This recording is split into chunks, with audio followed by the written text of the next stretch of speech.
Kita adalah manusia yang pasti membutuhkan rasa kasih sayang, peluk yang hangat dan sebuah bahu untuk bersandar. Namun, nyatanya tidak semua manusia seberuntung itu. Ada yang selalu dipojokkan, ada juga yang menangis sebab caci dan makian.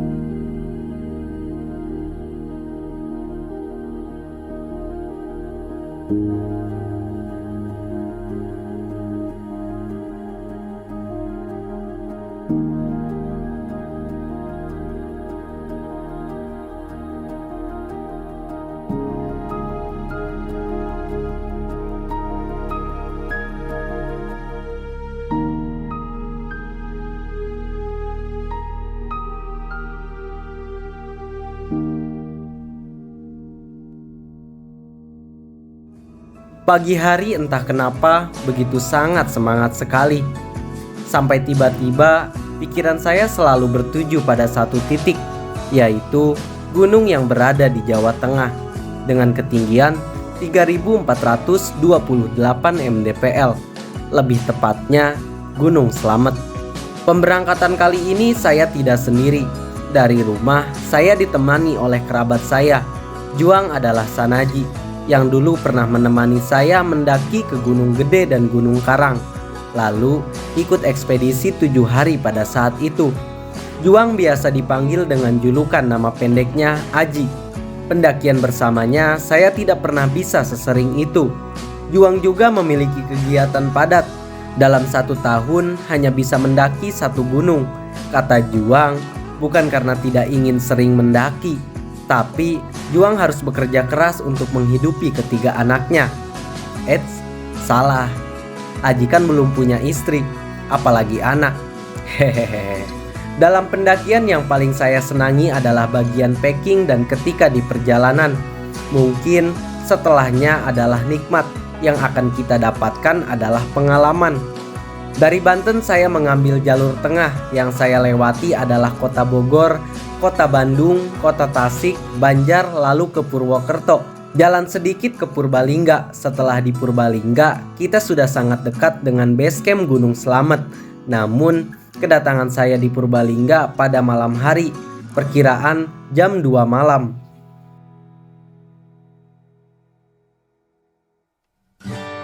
Semalam datang di base camp tanpa dokumentasi. Setelah bangun pagi, kita kembali packing mempersiapkan barang-barang untuk pendakian. Semua logistik pun sudah siap. Semalam datang jam berapa, Es?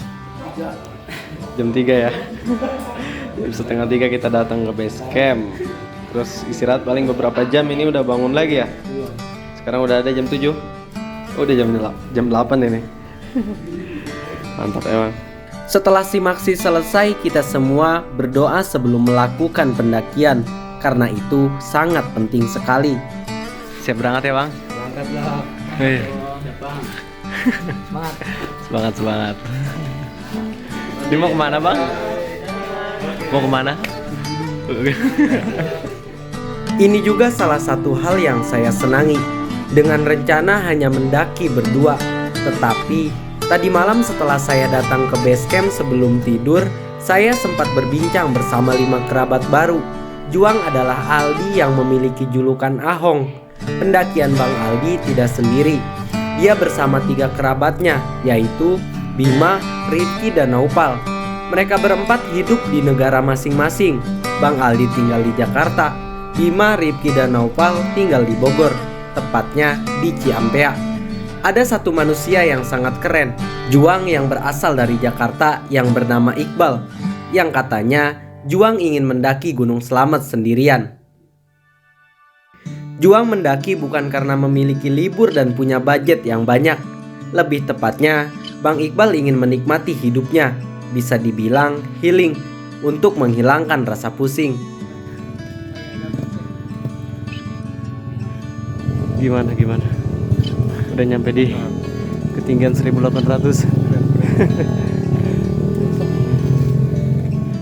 Yang tadi adalah Bang Iqbal dengan jaket biru di lehernya. Juang yang sedang merasa galau dan pusing sebab beberapa bulan kemarin Juang sempat jadi korban ghosting. Dalam kehidupan itu adalah hal yang sangat biasa.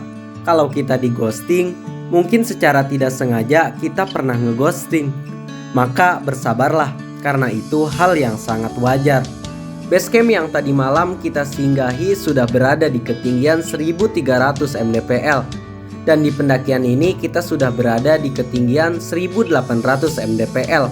Berarti jarak yang sudah kita tempuh perkiraan baru 500 mdpl. Dan tidak terasa sebentar lagi kita sampai di pos 1 Bayangan. Sejenak rehat, ngopi, dan bercerita tentang patah hati. Ngopi-ngopi guys. Di pos berapa ini bang? Pos Bayangan, pos 1 ya. Kita jalan baru 30 menit ya. Istirahatnya udah sejam.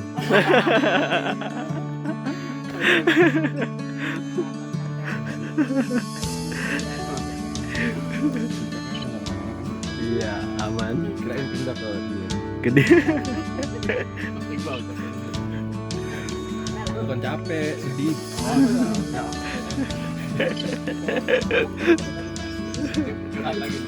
Setelah itu kita kembali melanjutkan pendakian. Sedikit sedih, hampir menangis setelah mendengar cerita Bang Iqbal di ghosting.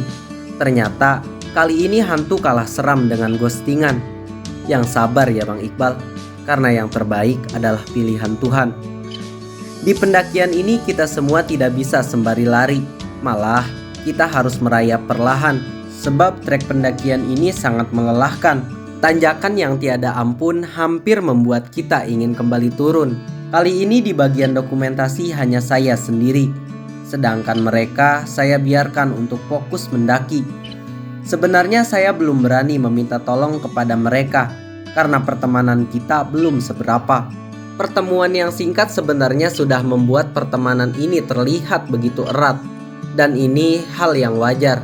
Semua pendaki dan pecinta alam pasti akan merasakan dan mengalami hal ini.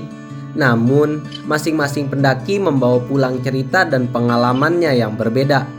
Contohnya Bima, Juang akan memiliki kisah yang sama seperti saya. Bedanya, pertama kali saya mendaki di atap Jawa Barat, yaitu Gunung Ciremai. Sedangkan Bima, pendakian pertama kalinya di sini, di atap Jawa Tengah, tepatnya di Gunung Slamet. Juang termasuk manusia yang hebat, sanggup membawa beban berat demi kesuksesan pertama yang akan dia dapat. Mendaki itu tidak harus buru-buru, kalau bisa setenang mungkin, pelan-pelan, sembari menjaga kestabilan. Dengan cara itu pendakian tidak akan terasa berat. Walaupun pendakian kami terlihat lambat, kami sudah bisa melewati pos 1 yang bernama Pondok Gembirung dengan ketinggian 1937 mdpl. Sekarang tujuan kami adalah pos 2 yang katanya jarak dari pos 1 menuju pos 2 itu lumayan jauh. Sedangkan jarum jam sudah menunjukkan jam 11 siang. Namun perasaan dan perkiraan kami bisa sampai pos 2 sebelum zuhur. Tapi nyatanya sudah mau menginjak jam 12. Kami belum sampai juga di pos 2. Lagi-lagi ekspektasi tidak sesuai dengan kenyataan. Bagi yang sudah berpengalaman, jika mendaki di pagi hari start dari base camp, itu akan sampai di pos 2 sebelum zuhur. Seharusnya kita sampai sebelum zuhur. Hanya saja kendala tadi pagi di pos 1 Bayangan, Bang Iqbal memesan 5 gelas kopi untuk semuanya. Ternyata yang doyan ngopi cuma 3 orang. Kata Bang Iqbal, jangan dulu melanjutkan pendakian sebelum 5 gelas kopi habis. Seharusnya istirahat 15 menit. Dengan curhatan Bang Iqbal, kita menghabiskan waktu hampir 1 jam. Dalam pendakian tidak sepenuhnya jalan, dan terkadang yang capek hati. Kenapa yang diistirahatkan raga? Ini bukan tentang mendaki, tapi tentang manusia yang sedang patah hati. Kita kembali melanjutkan pendakian setelah gema azan berhenti. Mulai terasa lemas, seharusnya jadwal makan. Namun, terlihat tidak pantas jika kita masak di jalur pendakian. Tapi kayaknya tadi jalur lebih dekat ke kanan. Iya, kalau di map sih kita lihat. Jadi kalau dia di kanan belok kiri itu udah bisa ke. Nah, sama kita juga sebaliknya, cuman agak jauh ini diperhatiinnya.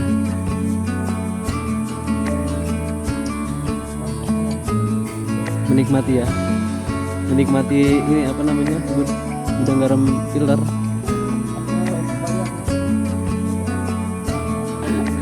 Bang, yang saya pertanyaan ini Bang, gudang garam. Seharusnya kan yang dijual garam Bang. Iya. Kenapa yang dijual rokok ya?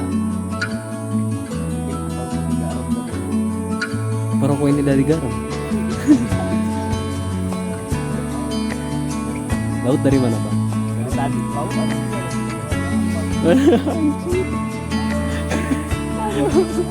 Setelah melihat rute pendakian, ternyata pos 2 sudah sebentar lagi. Saya pun memberi saran kepada mereka lebih baik sabar sedikit lagi, karena akan lebih nikmat jika masak dan makan di pos 2. Mereka pun setuju dengan pendapat saya, dan pada akhirnya kita pun sampai di pos 2. Kita masak telur. Yang Bang. lagi dimasak telur. Gitu. telur apa ini Bang? Telur kocok. Aduh. Iya. Mantap. No, ditemenin sama sosis. Sosis nugget. Telur nugget saudara dia. Saudara ya. Sama mie bungkusnya aja. Lihatin aja mie-nya ya. Masak sembari berbincang, tidak lupa juga dengan kopi dan teh sebagai penghangat obrolan. Lalu kita semua makan, sholat dengan cara bergantian. Karena perut sudah kenyang, kewajiban pun sudah terlaksanakan. Setelah kopi dan teh habis, kami pun kembali melanjutkan pendakian. Tadi adalah pos 2 yang bernama Pondok Walang dengan ketinggian 2256 mdpl, dan sekarang tujuan kita adalah pos 3 yang katanya memerlukan durasi 1 jam dengan jarak 820 kaki jika ingin sampai di pos 3. Jam setengah 2 kita memulai pendakian kembali dari pos 2 secara perlahan, tidak buru-buru, tetapi hati sudah tidak sabar ingin cepat sampai. Yang lelah bukan hanya saya, Aji, Aldi, Rifki, Bima, Naupal, dan Iqbal pun merasakan hal yang sama. Lelah bukan alasan untuk kita menyerah, namun kita akan lebih banyak berhenti untuk beristirahat dan akan lebih sedikit mendaki karena raga sudah tidak kuat. Aji sampai mengelus dada karena trek pendakian jarang sekali menemukan jalur landai. Begitupun ada hal yang wajar dari fisik Aji, sebab juang bisa mendaki hanya 1 tahun sekali. Semuanya akan bisa karena terbiasa. Yang mundur sudah jelas akan gugur. Malah orang yang berusaha dan mencoba akan lebih banyak bertemu dengan kegagalan. Namun itu bukan tempat kita untuk berhenti berjuang. Justru lubang yang pernah kita injak di jalan kemarin menjadikan kita untuk lebih teliti dan hati-hati untuk melangkah kembali. Pos 3, pos 3. Sampai mana emang? Marah. Ayo, Mantap ya. kita break dulu. Nah, sekarang kita sudah berada di pos 3 yang bernama Pondok Cemara dengan ketinggian 2510 mdpl. Di sini kita kembali untuk beristirahat sejenak. Cuaca yang mulai aneh, tiba-tiba kabut tebal datang. Kami hampir yakin akan turun hujan. Mulai dingin ya Bang ya. Oke, salon pas ngepres. Sudah mulai. Kabutnya kenceng banget ini. Luar biasa. Tuh, teman-teman. Ya, kalau di kamera mah nggak terlalu jelas sih. Dan pada akhirnya hujan turun juga. Sayangnya saya tidak ingat untuk mendokumentasikan. Saking nyamannya kita semua tidur sembari menunggu hujan reda, dan itu menghabiskan waktu hingga 1,5 jam. Wah, dingin banget. Dengan keadaan gerimis, kita pun melanjutkan pendakian menggunakan jas hujan. Waktu yang tidak disangka sudah menunjukkan jam 5 sore. Tetapi kita harus tiba di pos 4 sebelum gelap agar summit besok pagi tidak terlalu jauh. Namun alam semesta berkata lain, benar-benar tidak disangka. Hujan semakin deras. Wah, kita kena hujan. Teman-teman. Udah bisa perjuangan ini. Iya.